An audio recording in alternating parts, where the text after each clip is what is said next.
So I also forget past duty of the Lincoln Learning to lesson 4. Can I just submit it right now? No, refresh. So everyone from LinkedIn Learning, refresh your screen. I just moved that lesson 4 to next this Sunday. Okay, thank you.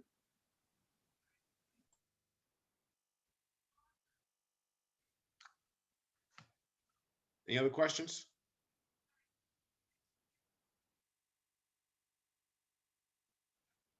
All right. So thank you all because we have a lot to go through today. Thank you all for joining this discussion once again. Again, for you all that are listening in, because we have we're a little light on students, but give me a second.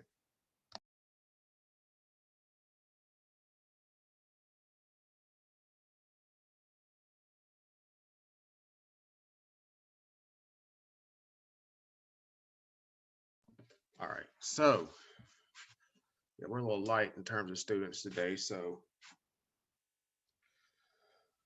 show my screen.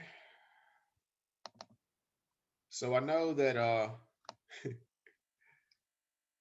I said I normally don't do PowerPoints, but whenever we're going through the discussion of omnichannel, omnichannel is going to be very difficult to discuss without a PowerPoint. All right. Now we're going to continue to discuss distribution, but we're also going to discuss the omnichannel network design, because omnichannel network design is one thing that we've been talking a lot about within the industry, especially with the pandemic and especially with the rise of Amazon. So that's what we're going to talk about today. So so we talked about the foundations of logistics and the foundations of distribution. But what now we're going to get into, why do we redesign an organization's supply chain? So given the pandemic of last year, we've had a number of different discussions on our supply chain network redesign. So again, because China was shut down, in March and April of last year, um, we've had suppliers, we've had manufacturers to have to rethink how they're going to design their supplier base, how they're going to redesign their supply chains. Also, because they have operations overseas in China and in Europe that were shut down, they had to reevaluate where they were going to perform manufacturing and where they were going to store their products. Because of this, there are still a number of container ships, and freight ships just miles off of the ports in Miami, in Charleston, in Singapore, and they've been there for close to a year now, right? So that's where supply chain network redesign has been more applicable than ever before. Okay. We're going to talk about, how are organizations looking to redesign their supply chains. We're also going to look at the location analysis of their supply chains. So again, yes, in the past, we went overseas for the economies of scale to manufacture our products, to distribute our products, to store our products. But now we have to rethink that, and that location analysis is one thing we're going to discuss. We're also going to discuss linear modeling, or modeling, and additional modeling approaches that's used within supply chain management. Um, I will say that we will not spend too much time on that, because because we have systems in place for those to perform those modeling exercises for us, right? We do not have to know how to calculate with other classes you may have, within supply chain, you'll have to calculate EOQ. You have to do linear modeling models. Not here, because I spent my career in ERP applications in technology industries. And we did not have to perform linear modeling exercises because the systems do it for us. So give me a second. Got to plug in my laptop, make sure it's plugged in so I don't go dead halfway through. I think that did happen to us last time. So the reason why I stress that, the reason why I don't spend too much time on it is because if I spent 20 years in the industry and didn't create models by hand or by myself, I'm not going to make you do it. I'm just going to discuss or have you to have an understanding of what they're used for so that you can identify any kind of issues that would arise with those outputs from those systems. Okay. And then we're going to spend the majority of our time on the omnichannel network design. So, and as you're listening through this, whenever we talk about omnichannel, like I said, just think Amazon. Think about how Amazon gets all of those products to you so quickly. And whenever I explain omnichannel, because even to professionals in the industry for years, they couldn't figure out omnichannel. They didn't know what this whole term omnichannel meant.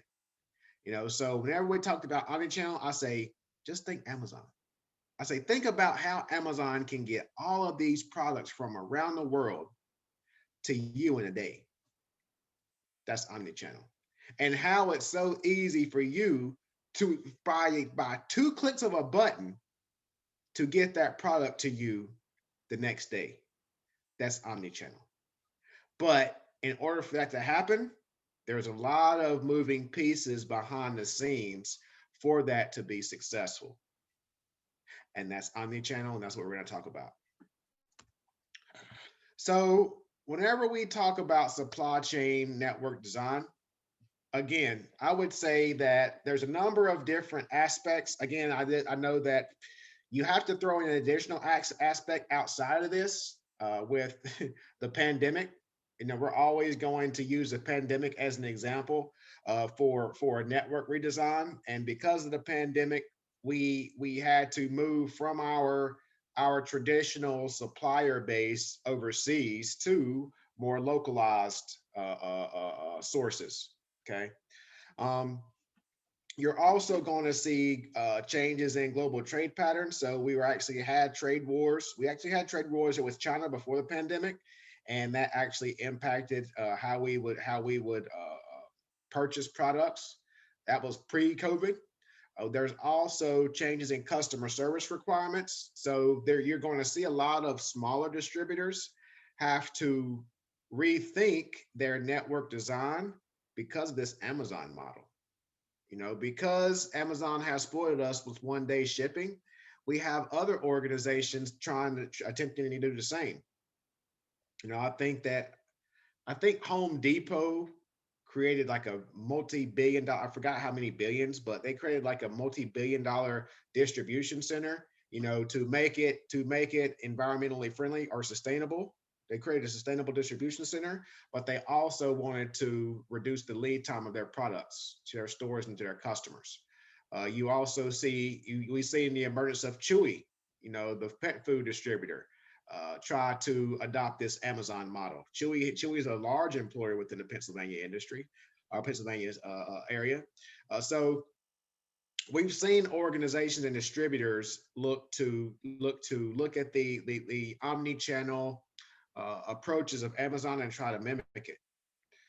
We've seen the change in supplier and customer market locations. So given that we have worked from we've transitioned home, within the industry, we've seen that those locations have shifted. We've seen those demands have shifted. We don't need as much paper as we used in the past. We have more of personal items that we have than we purchased in previously.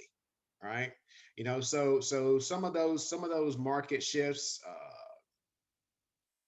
look to adjust a organization supply chain network redesign. I know that given that some organizations are returning to work, there's other organizations that said, man, we're saving a lot of overhead by people not coming into these offices. So they're redesigning their supply chains because even office environments are a part of, of an organization's supply chain. So that is redesigning that organization supply chain. You now have more individuals working from home, doing exactly what we're doing right now. I was just on a call at 9 o'clock this morning with 60 people with an organization doing exactly what we're doing right now. So you could also consider that a supply chain network redesign, and that's what we're going to be. That's the world. To be honest, that's the world we're going to be living in moving forward. Um, yeah, unfortunately, you may not use some of you may not be in a work environment once you graduate from here, but it's my it's my position in that, we're preparing you for the real world now. The collaboration that we have via Zoom, that's the future. Unfortunately and unfortunately, fortunately for some, unfortunately for others.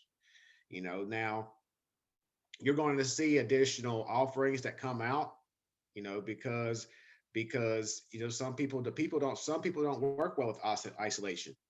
Whenever I started when I started working from when I started working from home, whenever I was in undergrad, I went from 210 pounds to 300 pounds in like 6 months. I didn't have the discipline, and I was right beside the kitchen, so I was a big boy, right? So you have to make that adjustment, and it's those small things that you don't think that would make an impact, but it has an impact on your productivity. It does. Okay, so you have changes in corporate ownership and mergers that will be drivers in an organization's supply chain network redesign. I was actually in a clubhouse room last night where there was a discussion. There was a discussion on how will Amazon's supply chain change with Bezos stepping down. I don't think it's going to change because I don't think that Bezos is going to leave that organization. He's still going to have his hand in that organization. That's his baby. He started it from scratch. He's not just going to walk away, you know. So he's still going to have, regardless of what anybody says. I know business. Regardless of what anybody says, he is not going to walk away from that organization. It's just my opinion that the new CEO is just going to be the figurehead of that organization. I still feel that Bezos has relinquished his powers, his decision makings over the past few years anyway. You know, so from Amazon's perspective, from that decision making from spec perspective, I just don't think that much is going to change in terms of what Bezos does at what Jeff Bezos does at Amazon. It's just a changing of the figurehead, the leader of the organization on paper. That's just my thoughts, right? So you also have organizational change. So you also have supply chain network redesign in terms of there's a lot of discussions in terms of supplier diversity. So they want to, and again, diversity is not just about race, right? It's also about women-owned businesses. It's about veteran-owned businesses. It's about small and medium businesses for these massive organizations. That's supplier diversity. Okay, so you also have those shifts that will require a supply chain network to be redesigned, and then you have cost pressures. So with China being shut down, there are some discussions on, okay, how much reliance can we have on American suppliers? How will that impact our sales prices, right? Because of our margins. So you have those discussions in terms of supply chain redesign, and then you have those competitive capabilities. So to go into some of those, and if you have questions, just ask them. So in terms of these capabilities, whenever we're talking about supply chain network redesign, it is a what we refer to as a phased approach. And I would actually say that a number of these approaches should be approaches that should be implemented for any organizational change initiative, to be honest. Okay.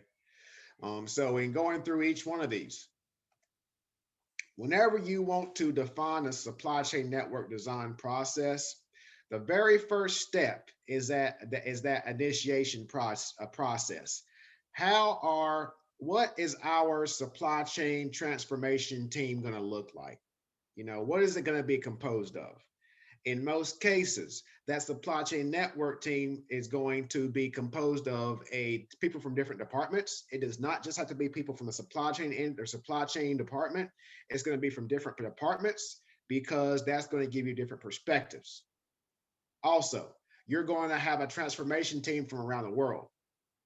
So whenever we're doing a digital transformation for Intel, we had programmers, we had people from accounting, we had people from sales, we had people from supply chain, we had people from engineering, we had people from the US, we had people from Poland, we had people from China, from all over the world.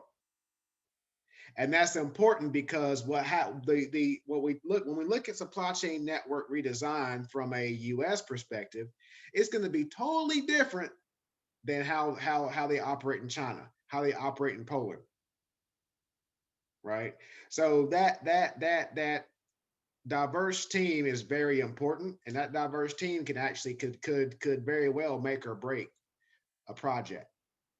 Because if we implemented a project based on our US thoughts, our US processes, we implement them and we try to roll them out in China, and there's regulations that do not allow us to roll out those processes, then we have a problem.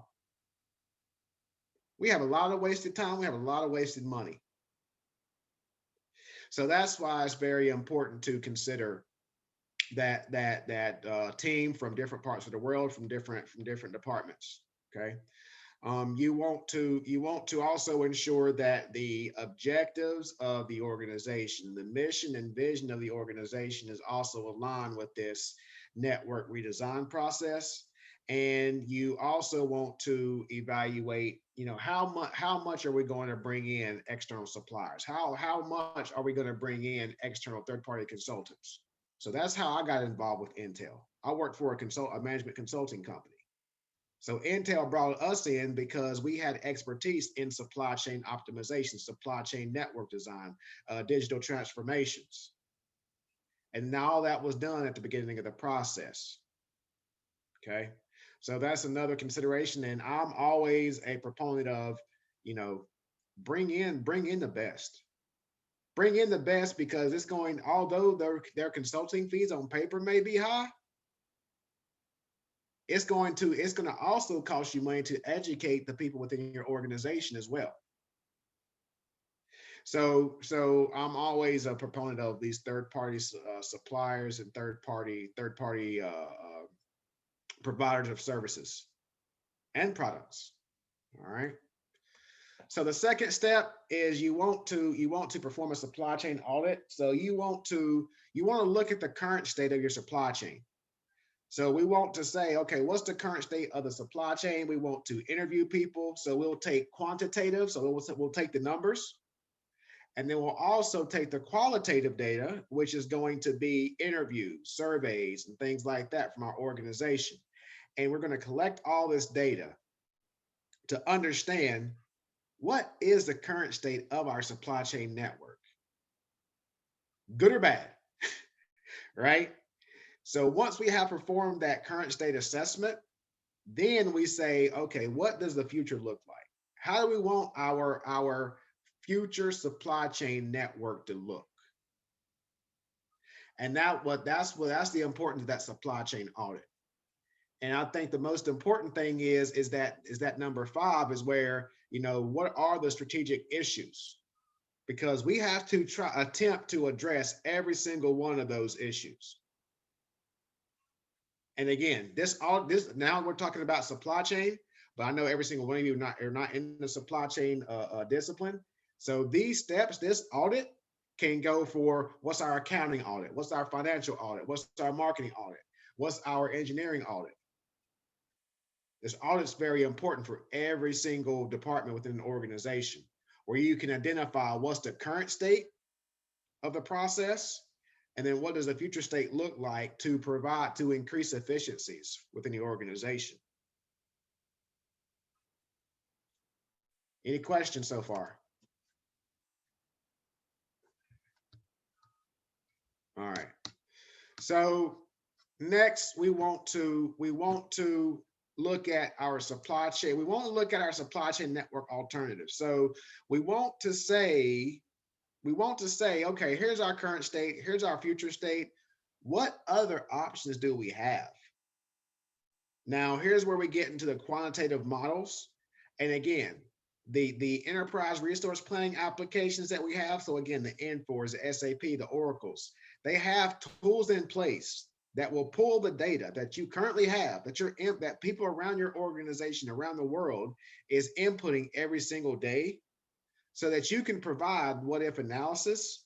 And these systems will give you suggestions on what alternatives you have, for example. So we can create models, we can create what if analysis, and we can say, okay, we have 10 distribution centers around the US, across the US. What if we simply expanded those distribution centers? If we took our capital and expanded on those existing 10 distribution centers, that's scenario A. Scenario B is, what if we just kept those 10 DCs and we leased inventory from another distribution center, from a third party distribution center facility, for example, right? Let's face it, right now, if we take the current state, there's a lot of distribution centers that are empty right now because those companies closed their doors due to COVID, right? So now we can put that in the what if analysis and say, okay, there's a lot of open distribution center space in the US, and it's going to cost us this much to buy that distribution center. What's going to be the what if analysis for that, right? Another what if analysis could be, what if we just consolidated all of our distribution centers? So instead of 10, what if we consolidated down to 7? What if we consolidated down to 5? So you have all of these different network alternatives that can actually be ran. And so now we're seeing artificial intelligence brought into this to provide more predictive analytics, more predictive analysis, to assist organizations in things like these, right? So that's what I said. You don't have to understand these quantitative models. You don't have to understand these quantitative tools. You don't have to understand artificial intelligence. It's just your job to understand what's available. All right. So again, we briefly spoke about location analysis. So location analysis is where we would take these models, we would take these tools, we would take things such as linear programming, and we would assess what would be the most effective location for a facility. So if you're driving down the highway, you'll be driving for hours, and all of a sudden this massive distribution center pops up out of nowhere, right? And that's because these distribution centers, these manufacturing facilities, need to be located where these trucks can easily get in and easily get out of those facilities, because they have trucks coming in 24/7, 365 in some cases, right? So that's what we look at when we look at location analysis. Now, when we look at location analysis, one thing that's very important is you need to assess, a few things are very important, I should say, is you need to assess the proximity to customer. You need to assess the proximity to supplier. You need to assess the proximity to workforce. And you need to assess the proximity to the amenities. So for example, when I say amenities, I'm talking about the healthcare facilities, the education for the schools for these employees' children, the any kind of entertainment. That is the important things that people assess when locating facilities. For example, I always share this example because it drives this point home, in that Amazon eliminated a city in Texas when it was going to build its HQ2 location, because they felt that that location did not have the technological expertise to meet the needs of Amazon. So that location did not have the proximity to workforce, if you will, right? It lacked the knowledge that Amazon was expecting. So because of that, Amazon actually relocated close to me in the DC area, right? Because there's a number of institutions that are big, they're heavy in technology. They offer a lot of programs. They have a lot of doctoral programs in artificial intelligence and machine learning, for example. And that's the next wave of what Amazon's looking for, right? They have a lot of there's a lot of institutions that are there. There's the world leading institutions in cybersecurity. That's the big thing that Amazon looks for. So that's just one example of whenever an organization would provide a location analysis. So you would use tools like that. So again, you would use a quantitative tools such as linear modeling, linear modeling, linear regression, things like that to assess the locations for a facility. You would actually look at qualitative data such as interviews, surveys, things like that. So I think that's how Amazon uncovered their that location in Texas, where they performed a survey and seen there was a gap in that particular area.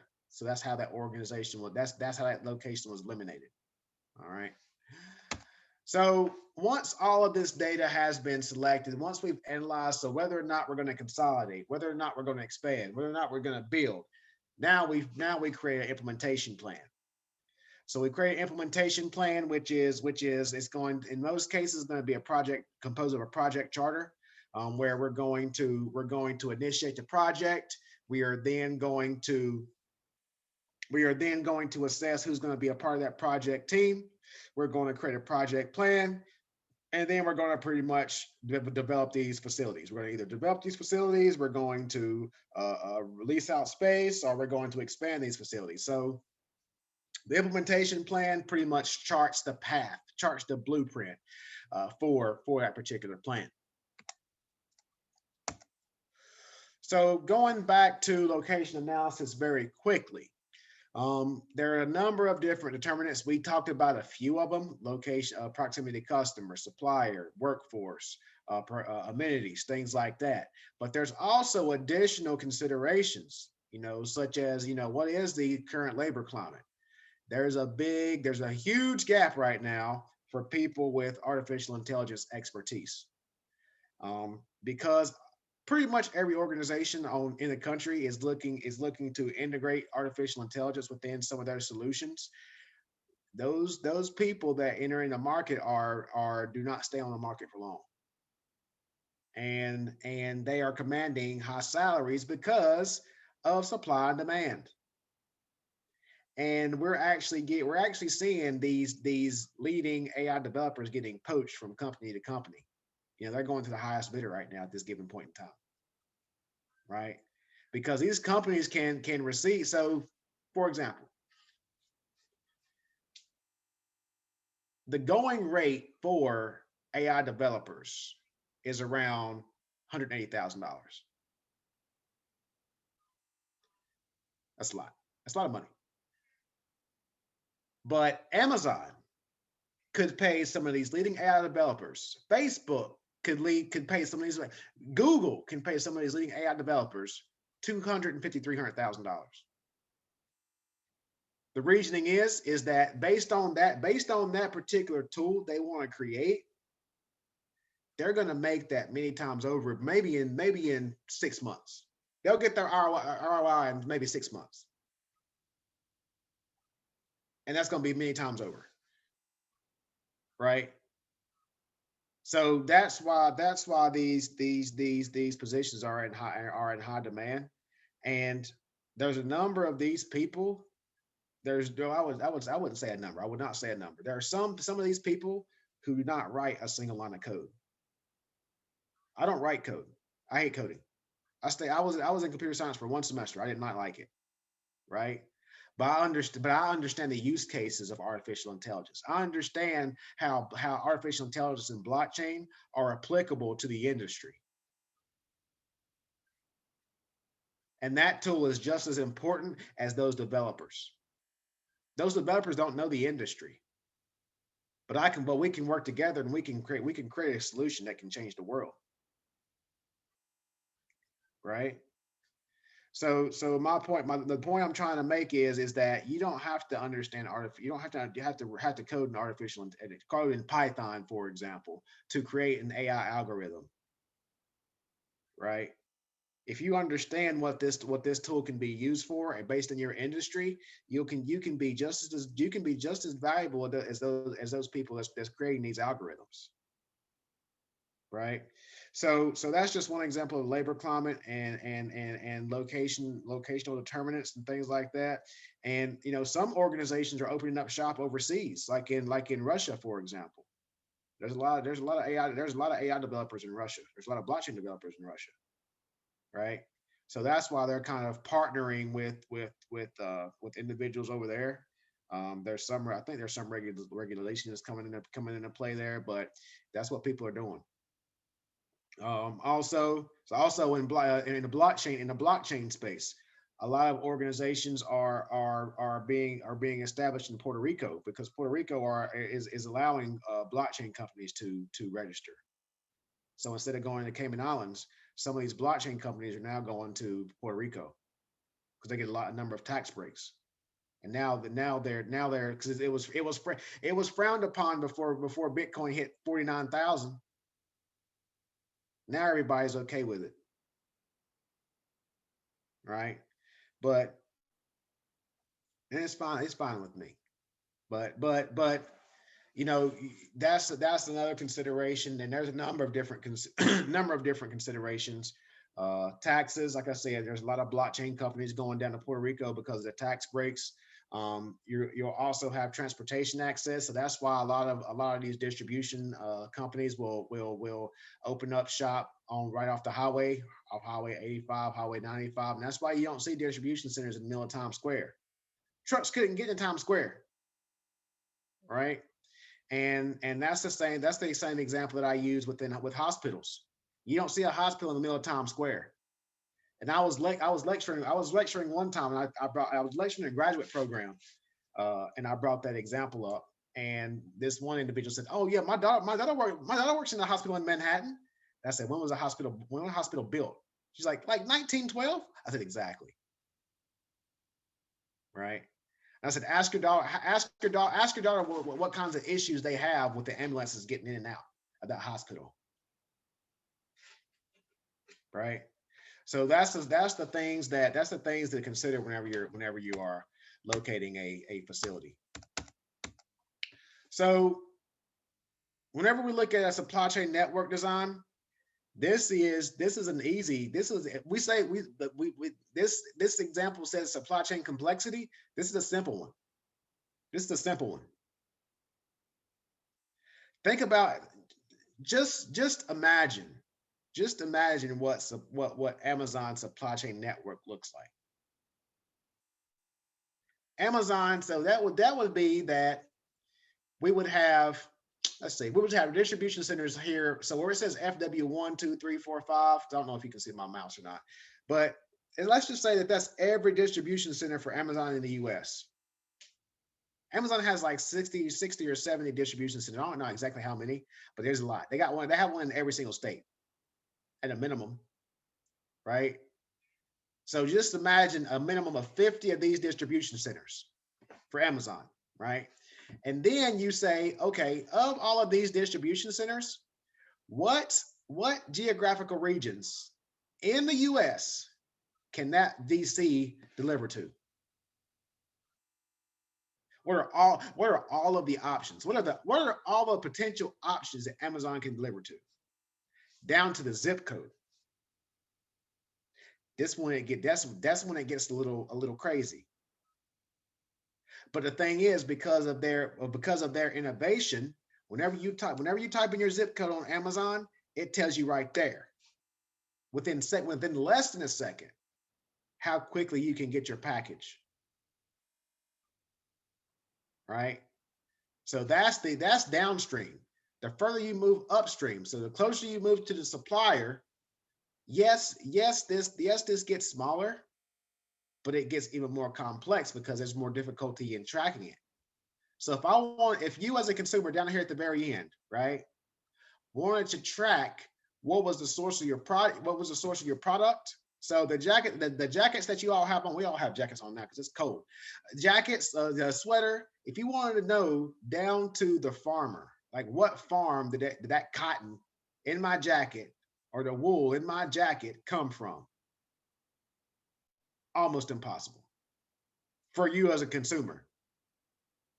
Amazon may be able to see that, but us as consumers, we have no clue. No clue. And that's one thing I'm talking about at these conferences, because given the source of given what kind of whatever kind of jacket you get, check your tag in your jacket and see where it was made. So if it was made in Indonesia, if it was made in China, there's a decent chance there's a decent chance there was child labor attached to that. There's a decent chance there was modern slavery attached to that. Small chance. I'll say small chance. Okay, I'll say small chance. But the thing is, I just said this in the conference last week. Supply chains are complex for a reason. And the thing, and then another important piece is whenever you are buying, whenever you see that shirt or that jacket marked down 80%, and you say, man, this is a heck of a deal. $20 for a jacket, $20 for a $120 jacket. No. What's the real cost of that jacket? They're still making money. They're still making money off of that $20 you just gave them. But how can they make that jacket for that amount of money? It's because down to the source, down to the farms, down to the facility in Indonesia where these jackets are being made, these people are getting paid pennies, literally, a day. This is thing people aren't talking about. But whenever you're looking at your network design model, that's what you have to consider. Right? I'm not getting into that detail, but that's what I talk about when I talk about sustainability. You know, I mean, this is not one of those. I am not one of those people to, be an activist or anything, but I'm talking about things that are happening in the world right now. This is what we're talking about in the industry right now. So whenever we're creating these supply chain networks, we have the traditional supply chains where we had our finished goods. So our jackets and our sweaters we currently have on. We have our raw materials, the cotton that goes into these jackets, the wool that goes into these jackets, the polyester that goes into these jackets, whatever you have on.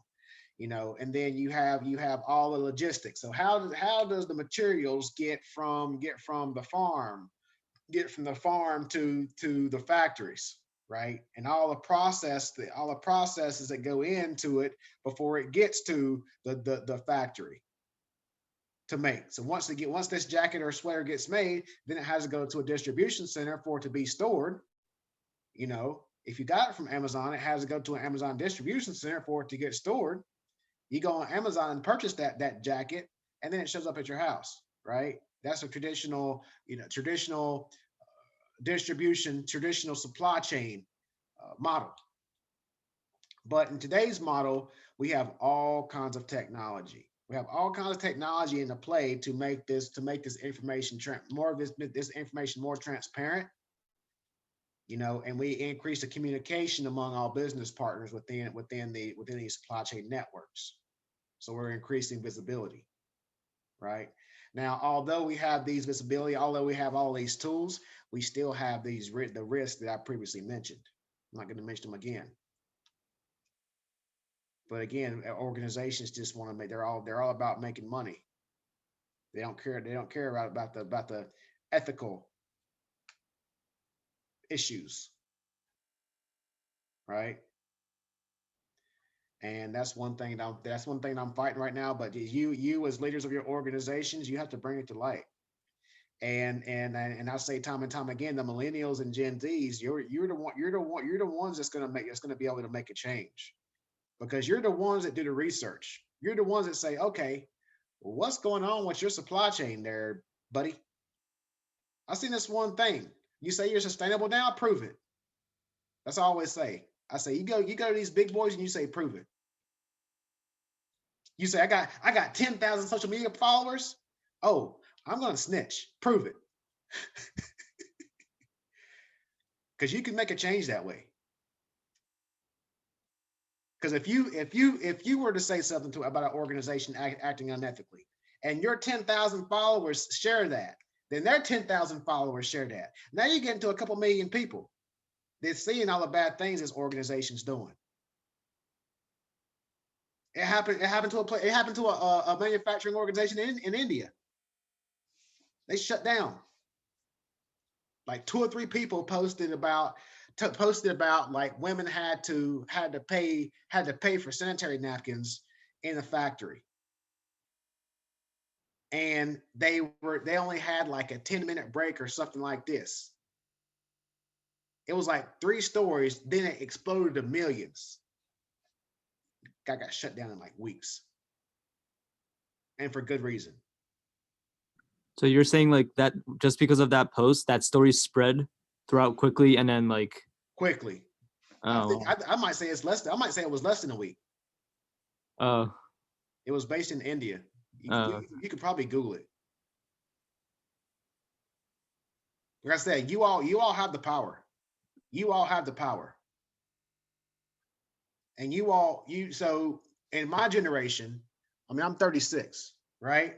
When I was growing up, nobody cared about sustainability. Nobody cared about no, when I was growing up, and I was your age, Nike, they had child labor everywhere. Nike got popped. Nike got caught. And Nike has all these sustainable, programs in place, right?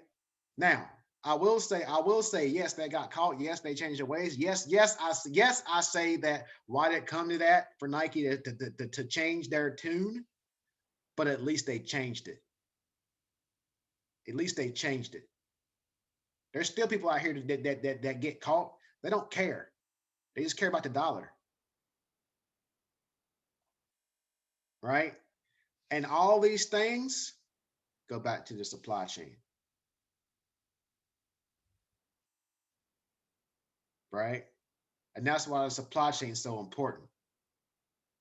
And that's why you're all every single person on this call. That's why your voice is so important, because you can make the change. Because like I said, that one story got those people shut down with the quickness, right? So, man, I'm going off on tangents here. I'm sorry. I get this. I'm passionate about this stuff. My apologies. So, some of the things to think about when we talk about supply chain modeling is that it can't be a short-term horizon. It's a long-term horizon. Uh, this slide says too little or too much detail. I say that, well, this says detail. It doesn't say data. That's a difference. So you can never have too much data. I will say that. Okay. Um, with the tools we have, we're able to kind of filter out the noise. But if you try to omit data, you may eliminate outliers that have a significant impact on the data, on the results, on the outcome. Okay. Um, you want to avoid cost. So when we say inaccurate cost, a big issue that I had in the industry is that organizations never, and this, so look up landed cost, look up that. That's going to be on the exam. So just let you know. Landed cost is essentially all the cost it goes into receiving that product at your door. So, for example, I'll have a purchase price of a 12 pack of body armor, for example, right? So I'll have this 12 pack of body armor coming from Amazon, and then Amazon says, okay, what's the landed cost of a 12 pack of these drinks to my distribution center? So now Amazon has to say, okay, it's going to cost me $6.99 a case, right? Now it's going to say it's going to cost me this much for transportation. It's going to cost me this much for duty. It's going to cost me this much for insurance, right? That's landed cost. Because duty, insurance, that's nothing. Yeah, but compound that by tens of thousands of parts that Amazon carries. Wait, what you called extended cost? Landed, L-A-N-D-E-D. Oh, landed, okay. Landed cost, yeah. So, you know, so whenever I was working with distributors, like once we identified these landed costs that they weren't tracking, it amounted to like $1.2 million in some cases. And so beforehand, they would just throw all these costs into a bucket, right? Without visibility. They say, oh, this is just a mishmash of cost, you know, mishmash of purchasing cost, right? But it wasn't broken out. So you just have $1.2 million in this bucket to say, okay, 80% of this goes toward transportation costs. Well, if 80% goes to transportation costs, maybe I should look at my transportation costs and see how to reduce that. That easy. Right? And a lot of companies don't do that. So that's one thing too. Whenever you're looking at your supply chain models, please make sure you include your landed cost. You also want to not get hung up on all these different models. So I know I talk a lot about these different models. I talk a lot about artificial intelligence and things like that, but you know, every company doesn't need artificial intelligence, right? Every company doesn't need linear programming, things like that. Some of these companies don't need those advanced models. Some people do. You know, so you have to understand what the current state of your organization is and make the appropriate selection. Man, I only got halfway through this thing. All right, so we got to roll. Omnichannel, that's the most important thing I want to talk about. So omnichannel, again, so it's that direct to consumer business model, you know, where we're going to take all of these previous approaches, you know, the mail order. Y'all are probably too young to remember mail order. Who remembers Eastbay? Anybody? Wow, I am old. Anyway, we had Eastbay when I remember it. When I was in middle school. We had Eastbay. It was a magazine. It had like all the shoes, you know, all the baseball stuff, all the basketball stuff, and you would wait for this magazine to come in. You would fill out this paper. You could call them. You would fill out this paper. You'd put this paper in the mail, and you'd wait 2 weeks for your Jordans to come in. That's how we used to shop. Or 5 months. Yeah, exactly. That's how we used to shop. Y'all were spoiled. But so we took all of these previous approaches and we streamlined them. We cut out a number of different players. We cut out, so with Eastbay cut out a number of different publishers, right? I think Eastbay went from eBay. So I think they were selling things on eBay. And now I think Eastbay sells, no, most of those suppliers cut out Eastbay. So Eastbay was a middleman, right? And now some of those consumers now use Amazon. I don't even know if Eastbay is still in, you know if Eastbay is still in business? Yeah, they have their own website now. Okay. But they're not, but they're not as big as they used to be. Everybody used to shop at Eastbay. So that was one option. I mentioned that because Eastbay was pre Amazon, you know. So you had Eastbay. You know, East Bay was pre-StockX, you know, with the shoes and things. It's StockX, right? With the shoes.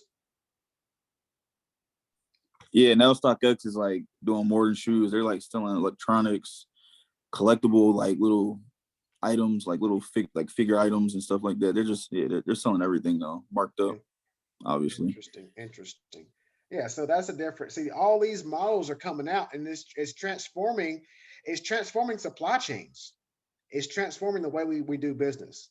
So with the emergence of these technologies, with these emerging technologies, I'm excited to see what's on the horizon. I'm excited to see what Amazon is doing right now. You know, because Amazon is normally 3 years ahead of what they roll out. You know, we've seen I mentioned the blimp. I mentioned the blimp last week with Amazon. You know, when all the drones are coming out of the blimp, that was 2 years ago, right? So they might roll out that. They might roll it out like in the next 2 years.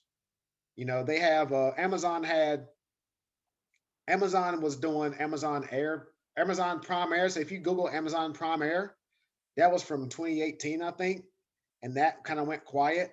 You know, where they had their own drones, not really in a blimp, but just drones flying around and dropping off packages and things.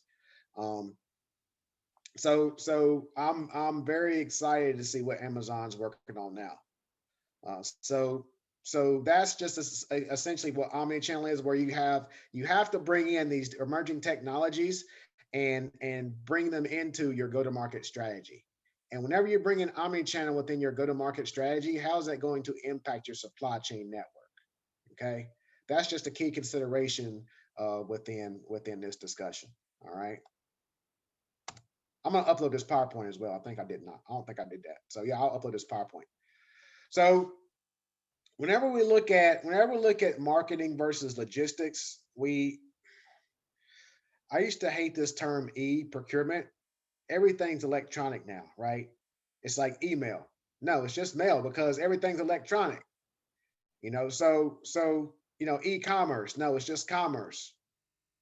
All commerce is electronic now. So whenever you see e-procurement, I mean that's kind of an older term, and that's your argument. I mean everything's online. All commerce is online. All procurement's online now, right? We make no more purchases using East Bay flyers to put in my mailbox and make a purchase, right? So you have all of these different options. So you have different channels. So you have the marketing channel, the sales channel, then you also have the logistics channel, the supply chain channel. All right. But the thing is, at the end of the day, all of these channels, all of these plans flow down to the consumer, down to the customer. So within omnichannel, you have fixed cost versus variable cost. You always want to minimize costs, but you're always going to have fixed costs as well as variable costs. Okay.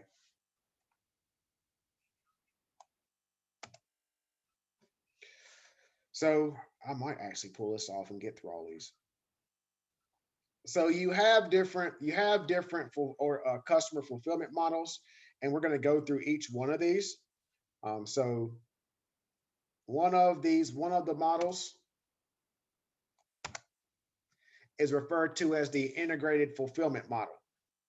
So that means that a retailer, so let's just say, because Amazon will be a bad example. Let me think about this. Walmart.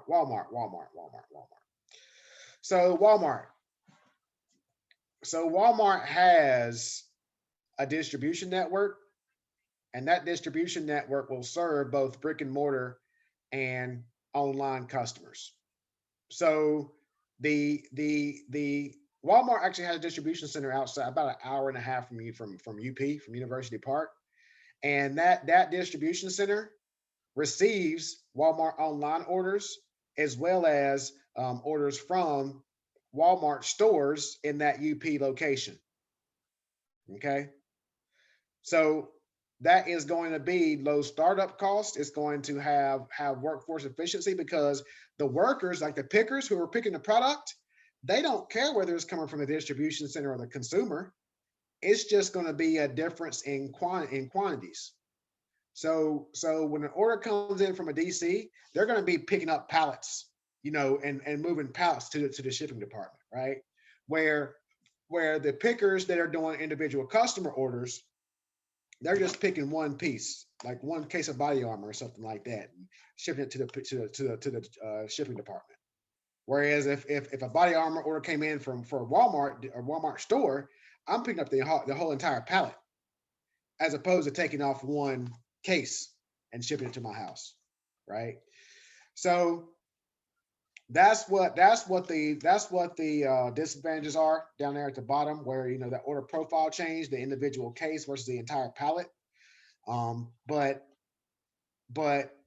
one way to easily remedy that is to, one, segment your inventory, right? So I have body armor pallets and I have body armor cases, but I can segment that by my distribution center. So my Walmart store orders are on this side of DC, just hypothetically, are on this side of the DC. And then my individual orders, my Walmart.com orders, are on this side of the DC, right? So then I can, because these are case quantities, like pallet quantities, I can actually break these and move these over to my Walmart.com locations, right? So I can increase my efficiencies, and people who do my Walmart.com orders, they only pick Walmart.com orders. These people who do my Walmart store orders, they only pick Walmart store orders. So they live in their world, and Walmart.com lives in their world, right? So I love this model, because you only have one DC, but you're serving two different models. That makes sense? All right. So with this dedicated fulfillment would be, I'd be separate. So I would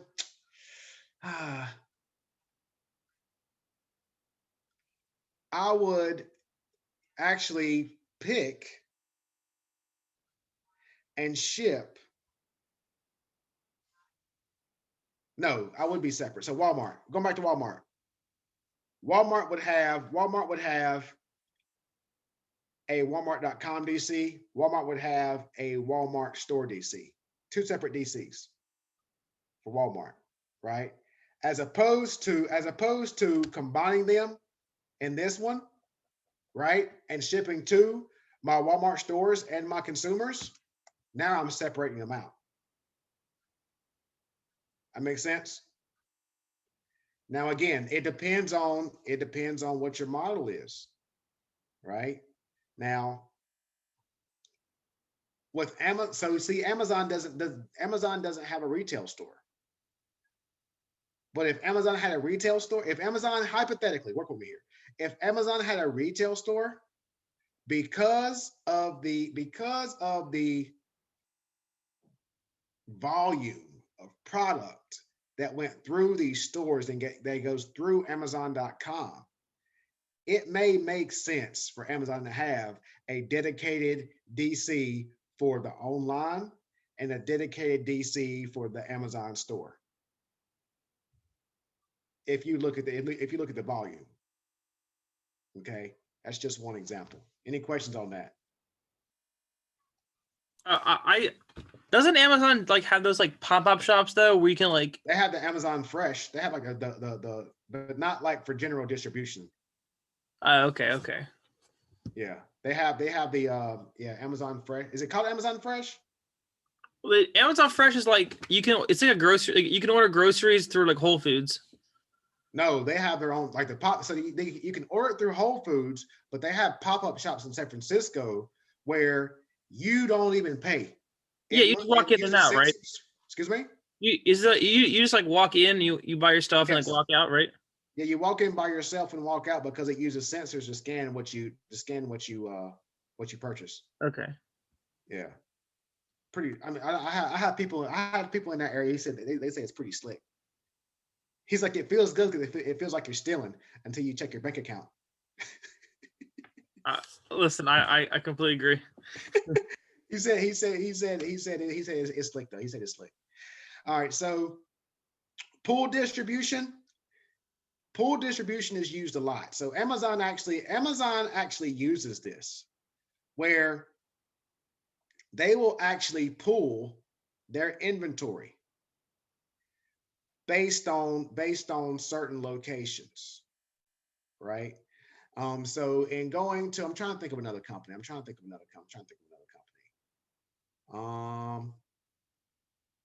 don't know if Walmart does this one, so I'm not going to say Walmart. I don't know if they do it or not.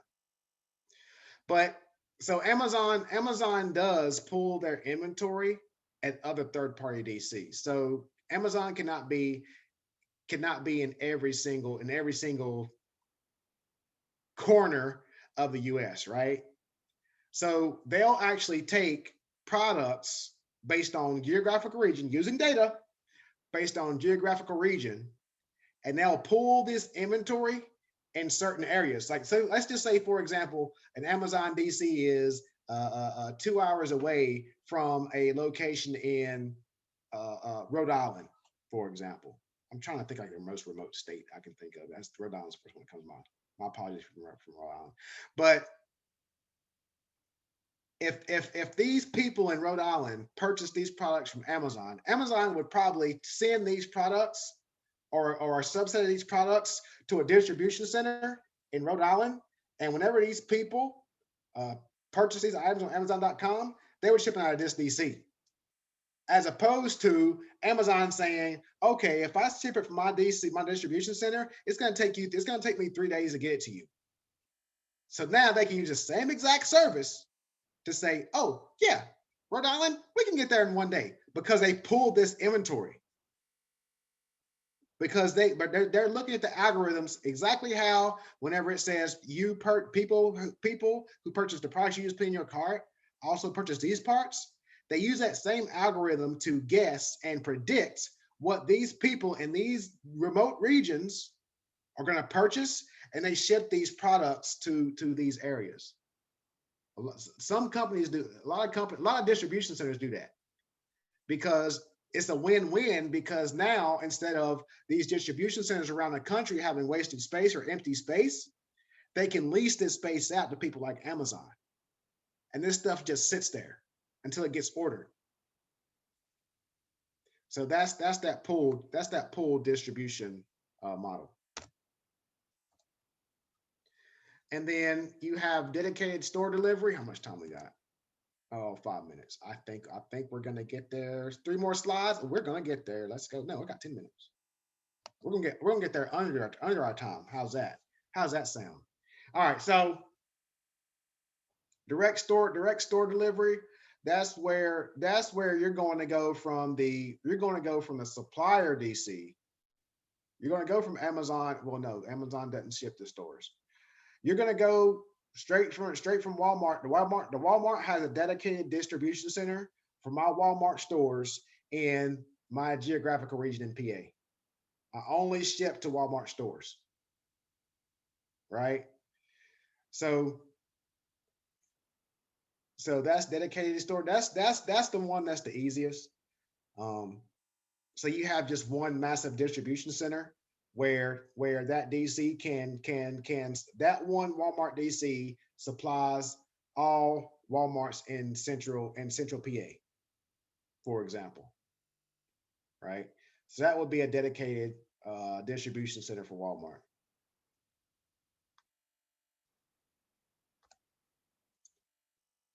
And then now you have, so this would kind of be on a smaller scale. So for you all that work for small and medium organizations, like if you work for Giant Foods, for example, right? So if you work for Giant, so Giant probably has a distribution center that fulfills stores, right? So they'll have a system. They have a system that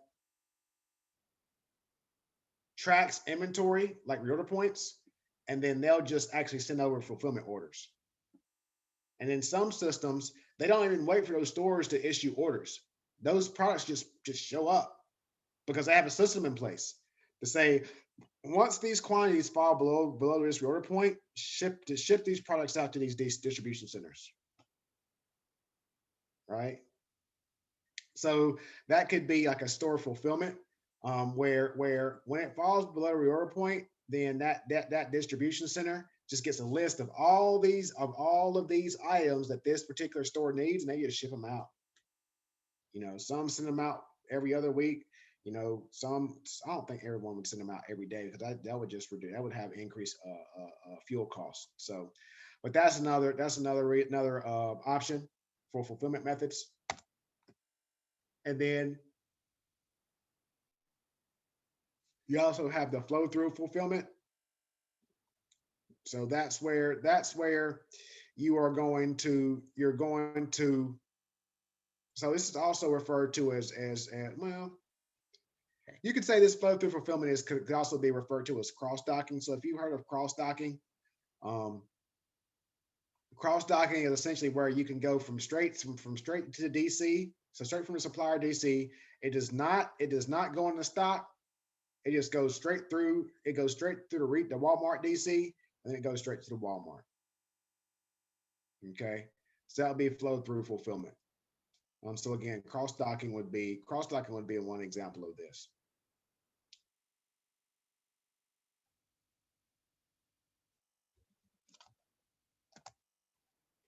And that's it. So we got done early. I was a little worried. So again, supply chain network design, we're seeing more and more of this show up. We're seeing more and more of this show up with the pandemic.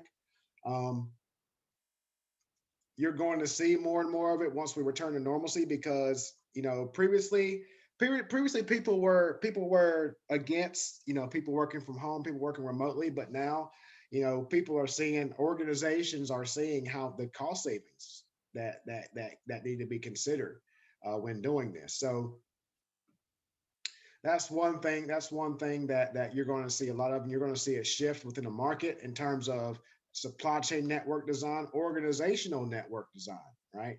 How individuals work within a company.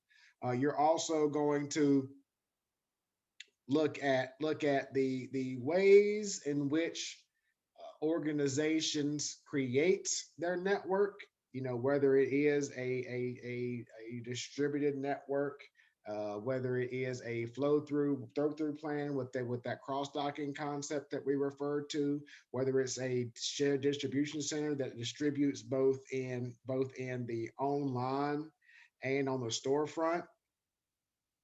And then we also looked into this whole omni-channel type environment. So any questions? I got done in 5 minutes. Not about the chapter exactly, but about like the extra credit. Like, where can I find the LinkedIn live session extra credit again? Give me a second. I put it in announcements. Did you get the announcements? Hold on. Oh, I must have not. Wait, give me a sec. Yeah, give me a sec. I just want to make sure, because Announcements. Okay, I'll look in announcements. yeah, it's in there. Yeah, it's on there. Yeah, recordings in there. Okay. All right.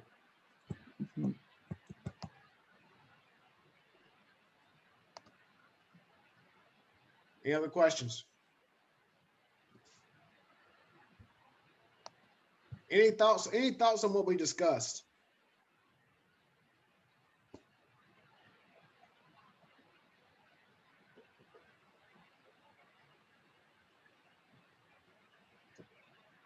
All right. First, no questions. Y'all have a good week. I'll hang out if anybody else has any questions. Thank you. All right. All right. Yeah, have a good one. See you later. Thank you. Have a good one. Well, Have a good one. see you. I got a question, Professor. I was getting late because my connection was interrupt. Keep tracking. I don't get you like early. Yeah. So I've been 8 minutes. I don't know, 25 minutes. I wasn't sure, but